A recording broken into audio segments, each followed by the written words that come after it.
नमस्कार। क्या होगा अगर कोई कहे कि सिर्फ एक नंबर किसी भी कंपनी की पूरी कहानी बता सकता है, उसकी मैनेजमेंट की क्वालिटी, उसकी प्रॉफिट कमाने की ताकत, सब कुछ। आज हम रिटर्न ऑन इक्विटी यानी आरओई की दुनिया में गोता लगाने वाले हैं। वो एक शक्तिशाली रेशियो जो हमें ठीक यही सब बताता है। लेकिन आगे बढ़ने से पहले एक जरूरी बात, ये सारी जानकारी सिर्फ एजुकेशनल और सूचना के मकसद से है। इसे किसी भी तरह की फाइनेंशियल सलाह न समझा जाए। कोई भी निवेश का फैसला लेने से पहले हमेशा किसी पेशेवर से सलाह जरूर लें। तो जरा सोचिए, एक ऐसा जादुई नंबर जो किसी भी कंपनी के अंदर झांककर उसका पूरा हाल बता दे।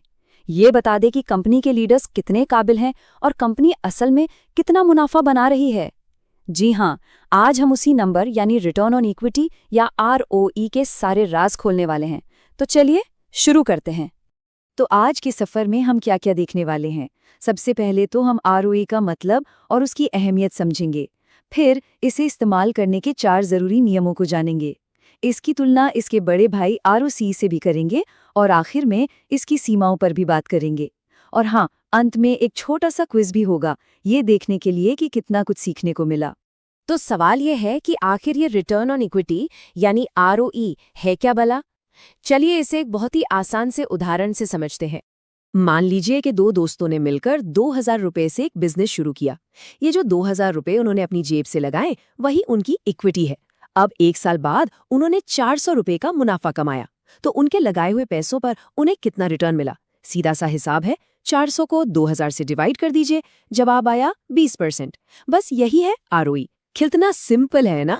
अगर हम इसकी किताबी परिभाषा देखें तो आरओई का फॉर्मूला है नेट इनकम को एवरेज शेयर होल्डर इक्विटी से डिवाइड करना। अब नेट इनकम का मतलब है सारे खर्चे और टैक्स चुकाने के बाद जो मुनाफा बचता है। और हम यहाँ एवरेज इक्विटी इसलिए लेते हैं क्योंकि साल भर में कंपनी कभी शेयर्स वापस खरीदती है, कभी नए जारी करती है, तो इक्विटी बदलती रहती है। एवरेज लेने से हमें एक ज्यादा सही तस्वीर मिलती है। चलिए अब एक असली दुनिया का उदाहरण देखते हैं। मार्च 2023 तक भारत की सबसे बड़ी आईटी कंपनियों में से एक टीसीएस का आरओई था 47.26%। जी हाँ, 47.26%। तो ये 47.26% का आंकड़ा हमें बताता क्या है? इसका सीधा सा मतलब है कि शेयर होल्डर्स ने जो हर 100 रुपये टीसीएस में लगाए थे, कंपनी उस पर 47 रुपये से भी ज्यादा का नेट प्रॉफिट कमा रही थी। ये दिखाता है कि कंपनी का मैनेजमेंट कितना बेहतरीन तरीके से पैसे का इस्तेमाल कर रहा है। लेकिन रुकिए, सिर्फ एक नंबर देखकर खुश नहीं होना है। आमतौर पर 15 से 20% से ऊपर का आरओई अच्छा माना जाता है, पर यह कहानी का सिर्फ एक हिस्सा है।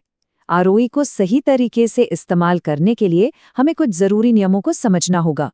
तो चलिए एक एक करके उन्हें देखते हैं। पहला और सबसे जरूरी नियम, हमेशा सेब की तुलना सेब से करें, संतरे से नहीं। मतलब एक एफएमसीजी कंपनी जिसका आरओई 30% है, उसकी तुलना एक एयरलाइन कंपनी से नहीं कर सकते जिसका आरओई 10% है, क्योंकि दोनों इंडस्ट्रीज बिल्कुल अलग हैं। हमेशा एक ही इंडस्ट्री की कंपनियों की आपस में तुलना करें। दूसरा नियम, और ये बहुत जरूरी है, ऊंचे आरओई से धोखा मत खाइए। क्यों? क्योंकि कंपनियां ज्यादा कर्ज लेकर अपनी इक्विटी कम कर सकती हैं, जिससे आरओई का नंबर बढ़ जाता है, लेकिन कंपनी ज्यादा रिस्की हो जाती है।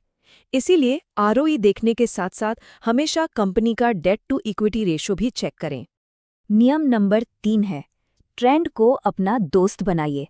सिर्फ 1 साल का आरओई देखकर कोई फैसला मत लीजिए। देखिए कि पिछले 5 सालों में आरओई लगातार बढ़ रहा है या घट रहा है। अगर बढ़ रहा है तो ये एक बहुत अच्छा साइन है, और अगर गिर रहा है तो ये खतरे की घंटी हो सकती है। और चौथा नियम है मैनेजमेंट के रिपोर्ट कार्ड को चेक करना। देखिए, कंपनियां अपने मुनाफे का कुछ हिस्सा वापस बिजनेस में लगाती हैं। इसे रिटेन्ड अर्निंग्स कहते हैं। अगर ऐसा करने के बाद अगले साल कंपनी का आरओई बढ़ जाता है, तो इसका मतलब है कि मैनेजमेंट ने उस पैसे का सही जगह इस्तेमाल किया है। तो आरओई एक कमाल का मीट्रिक है, लेकिन ये पूरी कहानी नहीं बताता। इसका एक बड़ा भाई भी है जिसका नाम है आरओसीई, और इन दोनों के बीच का फर्क समझना बहुत ही ज्यादा जरूरी है। देखिए, सबसे बड़ा फर्क ये है कि आरओई सिर्फ शेयर होल्डर्स के पैसे यानी इक्विटी को देखता है, वहीं दूसरी तरफ आरओसी यानी return on capital employed equity के साथ साथ कर्ज यानी डेट को भी ध्यान में रखता है। तो ये हमें कंपनी की प्रॉफिटेबिलिटी की एक ज़्यादा बड़ी और साफ तस्वीर दिखाता है। तो हमने काफ़ी कुछ कवर कर लिया है। चलिए अब इन सारी बातों को कुछ ज़रूरी पॉइंट्स में समेट लेते हैं। तो कुल मिलाकर ROE ये जानने का एक बेहतरीन तरीका है कि कोई कंपनी शेयर होल्डर के पैसे से कितना मुनाफा बना रही है। लेकिन, और ये एक बहुत बड़ा लेकिन है, इसकी सबसे बड़ी कमी ये है कि ये कंपनी पर कितना कर्ज है, इस बारे में कुछ नहीं बताता। इसीलिए कभी भी सिर्फ ROE के भरोसे कोई भी निवेश का फैसला नहीं लेना चाहिए। अच्छा, तो अब समय है ये देखने का कि आपको कितना कुछ याद रहा। चलिए अब आपके ज्ञान को परखते हैं एक छोटे से क्विज के साथ। तैयार हो जाइए। ज्ञान परीक्षण में आपका स्वागत है।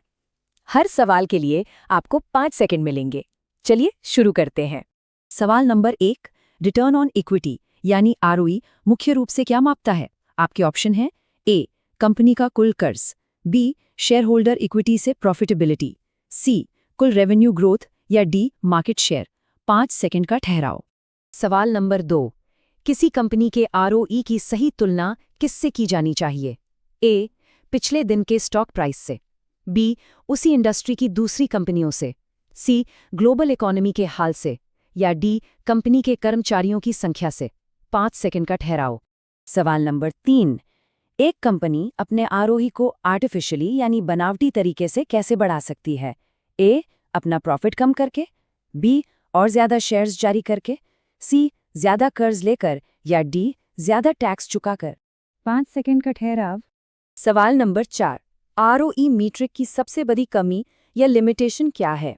A, ये कंपनी के रेवेन्यू को नहीं देखता, B, इसे कैलकुलेट करना बहुत मुश्किल है, C, ये कंपनी के कर्ज के बारे में नहीं बताता, या D, ये सिर्फ टेक कंपनियों पर लागू होता है। 5 सेकंड का ठहराव। और आखिरी सवाल, सवाल नंबर 5, ROCE का कैलकुलेशन ROE से अलग कैसे है? A, ROCE के फॉर्मूले में कर्ज भी शामिल होता है, B, ROCE में नेट इनकम की जगह EBIT का इस्तेमाल होता है, C, ROCE में इक्विटी को गिना ही नहीं जाता, या D, दोनों में कोई फर्क नहीं है। 5 सेकंड का ठहराव। चलिए अब सही जवाब देखते हैं। इस क्विज में हिस्सा लेने के लिए बहुत बहुत शुक्रिया। उम्मीद है इससे ज़रूरी बातें याद रखने में मदद मिली होगी। हमेशा याद रखिए, ROE एक बहुत ताकतवर टूल है, लेकिन ये आपके इन्वेस्टमेंट एनालिसिस टूलबॉक्स का सिर्फ एक हिस्सा है। सबसे अच्छे फैसले हमेशा पूरी तस्वीर देखकर ही लिए जाते हैं। जुड़ने के लिए धन्यवाद।